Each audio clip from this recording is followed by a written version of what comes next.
Selanjutnya, saya akan mengumumkan pembaharuan pemberlakuan pembatasan kegiatan masyarakat secara nasional. Secara umum, pembaharuan PPKM secara nasional dibagi menjadi penambahan pembukaan sektor dan perizinan perhelatan kegiatan besar.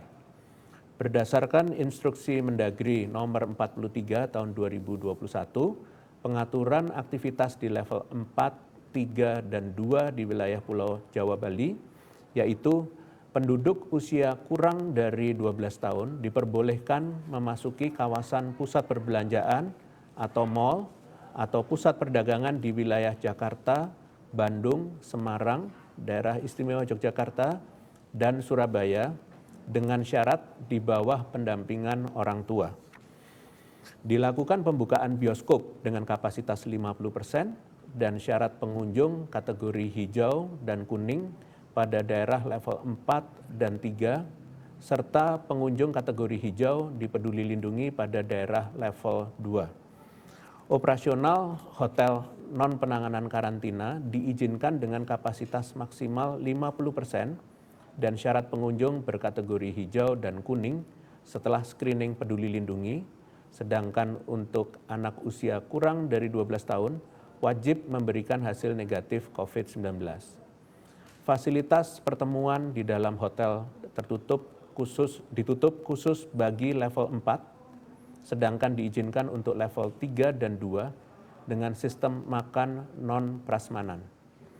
Pelaksanaan kompetisi sepak bola Liga 1 dengan maksimal 9 pertandingan dan Liga 2 dengan maksimal 8 pertandingan di daerah level 2 dan 3. Restoran atau rumah makan dan kafe di dalam fasilitas olahraga pada daerah level 3 diizinkan melakukan dine-in dengan kapasitas 50% dengan durasi makan maksimal 60 menit. Kegiatan di sektor non-esensial pada daerah level 3 memberlakukan 25% WFO bagi pegawai yang sudah divaksin dan wajib screening saat keluar dan masuk menggunakan Peduli Lindungi. Sedangkan berdasarkan Instruksi Mendagri Nomor 44 Tahun 2021, pengaturan aktivitas di level 4, 3, 2, dan 1 luar wilayah Pulau Jawa Bali, yaitu kegiatan pada pusat perbelanjaan atau mal atau pusat perbelanjaan di semua level daerah diizinkan beroperasi dengan kapasitas 50% dari pukul 10.00 sampai dengan 20.00.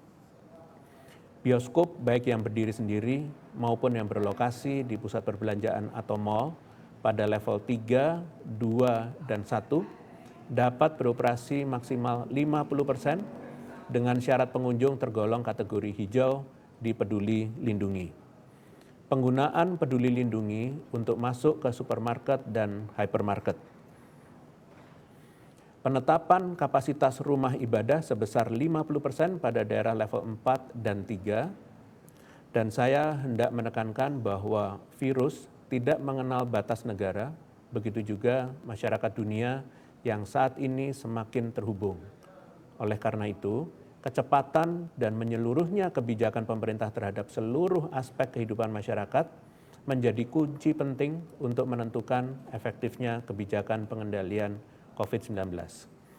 Seperti yang kita tahu bahwa sejak Indonesia bersama negara lain di Asia Selatan dan Asia Tenggara berjuang melawan serangan varian Delta sejak April 2021, sedangkan nyatanya virus ini sudah mulai ditemukan di India sejak Oktober 2020 di India. Walaupun berdasarkan penelitian varian Delta yang masuk kategori variant of concern atau VOC bersifat lebih menular dari varian aslinya, namun kita juga tidak bisa melupakan bahwa kenaikan kasus COVID-19 pun sangat lekat kaitannya dengan interaksi antar manusia.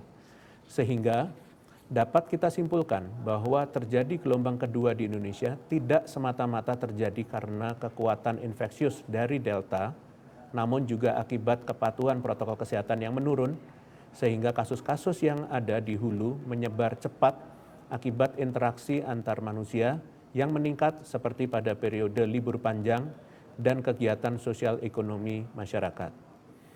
Mudahnya interaksi manusia dapat digambarkan melalui tingkat mobilitas.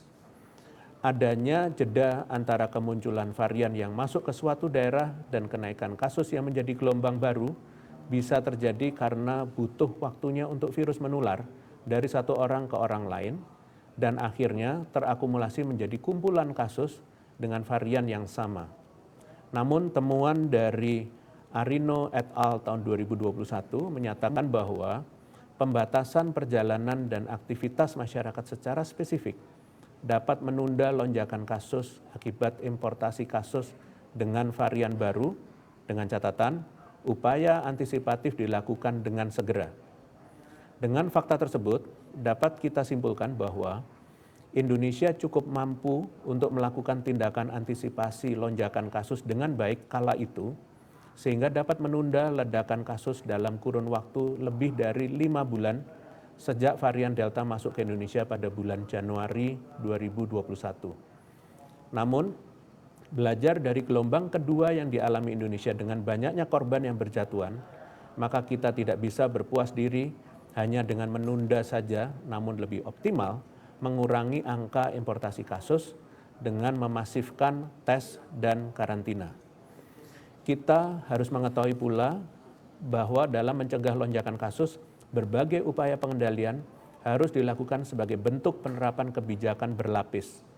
Dalam konteksnya, mencegah varian baru yang masuk misalnya Mu dan Lambda, tidak hanya mobilitas internasional yang perlu menjadi perhatian, namun juga mobilitas domestik di dalam negeri. Temuan oleh Linka et al. Tahun 2020 menggunakan data dari 10 negara di Eropa menyatakan bahwa mobilitas lokal atau domestik secara khusus berpengaruh terhadap perkembangan kasus atau reproduction number suatu daerah dan secara spesifik membantu kita mengidentifikasi peluang suatu kegiatan atau acara spesifik menjadi klaster baru atau hotspot penularan baru. Mengingat semakin lama semakin banyak sektor sosial masyarakat yang dibuka secara bertahap secara nasional, dan akan ada beberapa event internasional seperti pertemuan diplomatik dan perhelatan olahraga, maka ke depannya perlu pemantauan dan intervensi khusus terhadap aktivitas tersebut. Salah satu upaya yang dapat dilakukan ialah pemerintah daerah membantu memastikan target kepatuhan protokol kesehatan yang ditetapkan pemerintah pusat dapat dijalankan dengan baik dengan membentuk satgas khusus dalam pelaksanaan acara besar maupun di fasilitas publik yang hendak melakukan pembukaan bertahap atau uji coba protokol kesehatan. Hal ini nantinya akan memberikan dampak positif kepada sektor kesehatan sekaligus ekonomi masyarakat. Terakhir, saya hendak menekankan sebagaimana arahan Presiden untuk memprioritaskan upaya pengendalian utama yaitu 3M, 3T, vaksinasi adalah bentuk untuk mengoptimalkan peluang penularan COVID-19 termasuk ke depannya melakukan upaya survei sero surveillance dengan tujuan untuk mengetahui kekebalan yang sudah terbentuk di masyarakat akibat vaksinasi dan tertular secara alamiah. Mohon dukungan dan kerjasama antar masyarakat untuk mensukseskan berbagai upaya pengendalian pemerintah yang ada.